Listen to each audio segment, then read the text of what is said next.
All right, today we are going to tackle one of the biggest questions you could ever ask. And we're going to use some pretty profound spiritual wisdom to find the answer.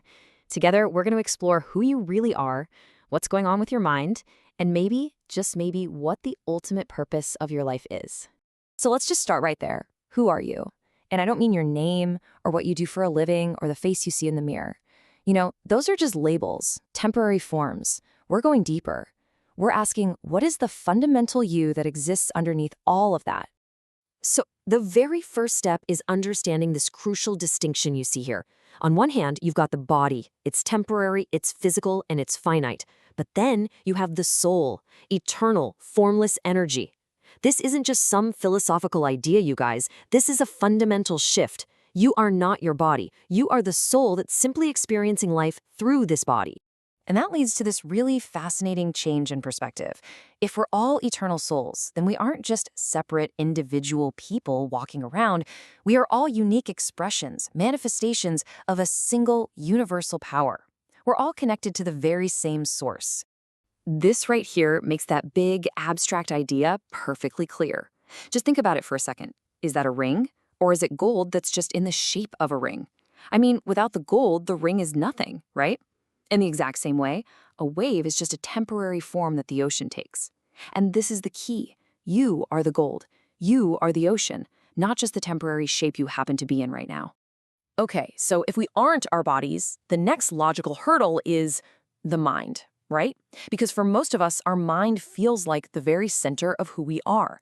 But as we're about to see, an untamed mind can actually be our biggest obstacle. Take a look at this number, 50,000. Any guesses what that is? Well, that's roughly the number of thoughts your mind can pump out in a single day. It's just a constant, relentless barrage of mental chatter. And this quote, wow, it just perfectly captures the problem. That endless stream of thoughts isn't always your friend. It can drill you and kill you with all that fear and worry and doubt. We've all been there. It can seriously feel like an internal enemy that's constantly attacking your peace. Here's another really powerful way to picture it. Your mind is like a raging river of thoughts, and when that river floods, it's just pure chaos. You can't think clearly, you get swept away by emotion, and you totally lose control. And honestly, that's the state many of us live in without even realizing it. So what's the solution? How do we deal with it? Consciousness. By becoming aware, by being mindful, you basically build a dam.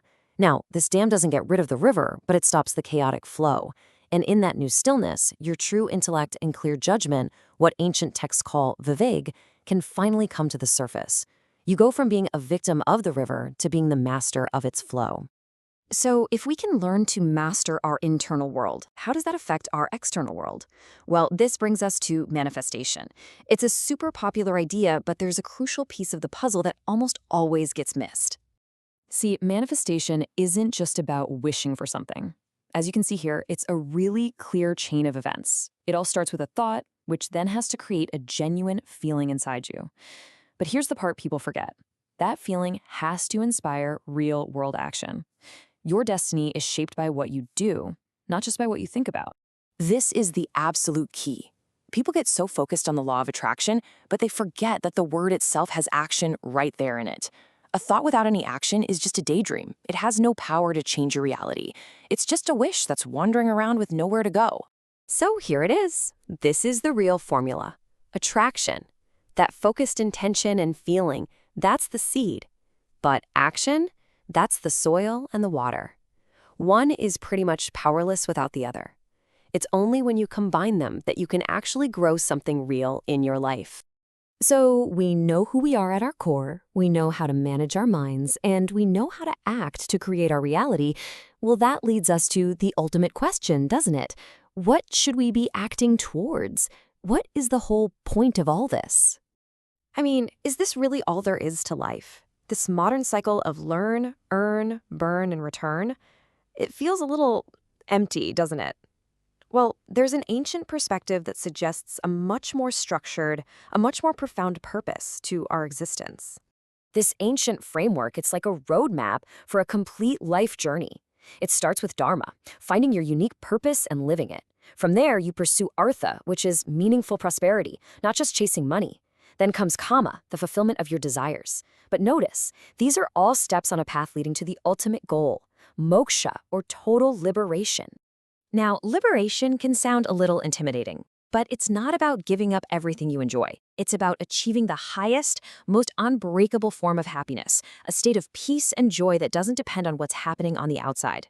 It's a liberation from that endless loop of wanting something, getting it, and then wanting something else. And this brings us to the final unifying concept, a beautiful metaphor that ties everything we've talked about together and can completely reframe your place in the universe. Just think about your life this way. You are a temporary wave, a unique expression of this vast, eternal ocean. Your life is that moment where you rise up, you crest, you splash onto the shore. It's beautiful, it's unique, but your fundamental identity is and always has been the ocean itself. And you know, this perspective completely changes our relationship with death. If you identify as the wave, then yeah, the end of the wave is terrifying.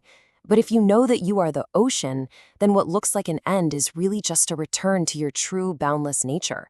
The wave disappears, but the water is never, ever destroyed. So I'll leave you with this question. If you are not the wave, but the entire ocean, if your true self is not this temporary body or this fleeting personality, but the eternal, universal consciousness itself, then really, what is there to be afraid of?